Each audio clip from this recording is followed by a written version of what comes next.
नमस्कार, मैं हूं एसबी सिंह उजागर। आप पत्रकार सत्ता के यूट्यूब मंच पर देख रहे हैं रिपोर्टर डायरी।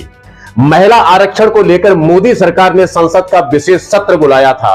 वह आरक्षण महिलाओं को कब तक मिलेगा, मिलेगा भी या नहीं, यह तो कोई नहीं बता सकता। लेकिन सदन के आखिरी दिन भाजपा सांसद रमेश बिधूड़ी ने न केवल अपनी पार्टी को बल्कि पूरी संसद को दुनिया के सामने शर्मसार कर दिया। क्यों ले रहे हैं मोदी साहब? सिरे नहीं ले रहे हैं, सिरे ले रहे हैं देश के वैज्ञानिक। ओए बड़े,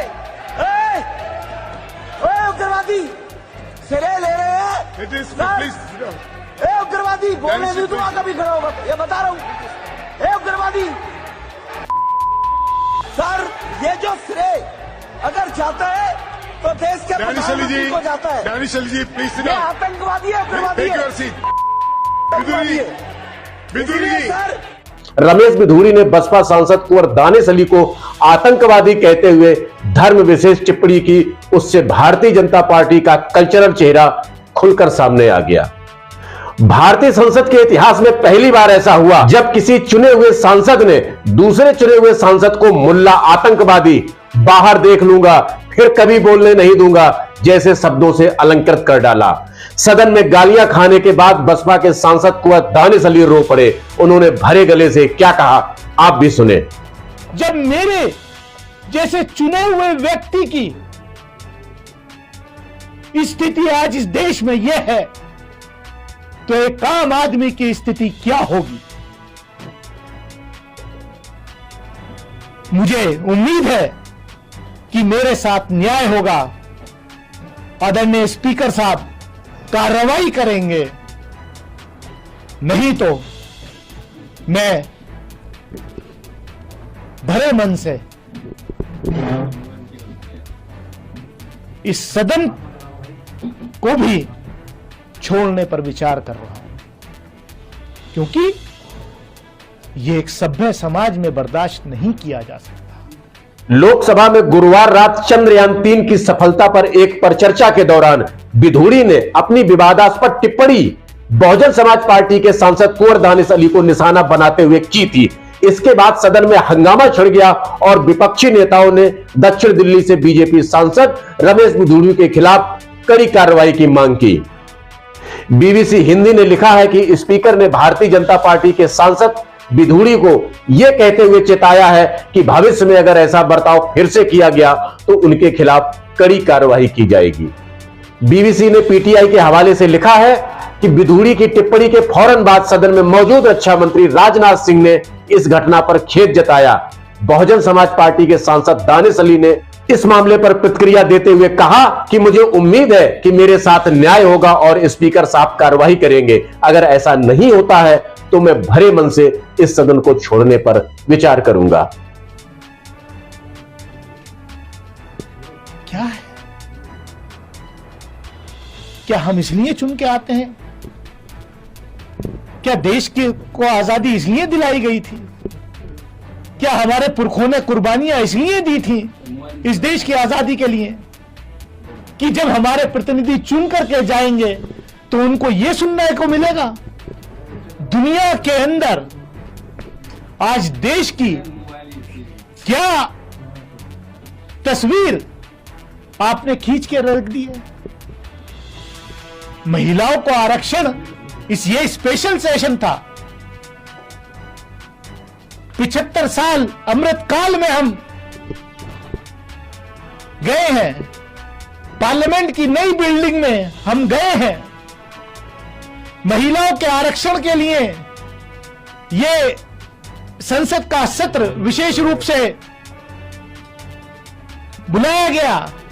वो आरक्षण कब मिलेगा? 2029 में लागू होगा, 2034 में होगा या 2047 में होगा? अभी उस पर सवालिया निशान है, मैं उसमें नहीं जाना चाहता। लेकिन मुझे तो ऐसा लग रहा है कि क्या ये स्पेशल सेशन इस देश के चुने हुए एक सांसद को उसकी कम्युनिटी से लिंक करके उस पर इस तरीके का अटैक करना सोच भी नहीं सकता, मैं सोच भी नहीं सकता। इन्होंने केवल मुझे या मेरे फॉलोवर्स को ही नहीं, पूरे देश को शर्मसार किया है।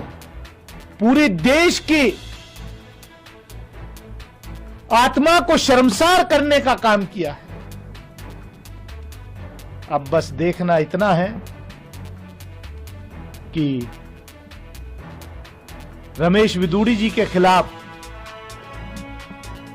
Honourable member of parliament Lok Sabha के खिलाफ उनकी पार्टी कोई कार्रवाई करती है या नहीं,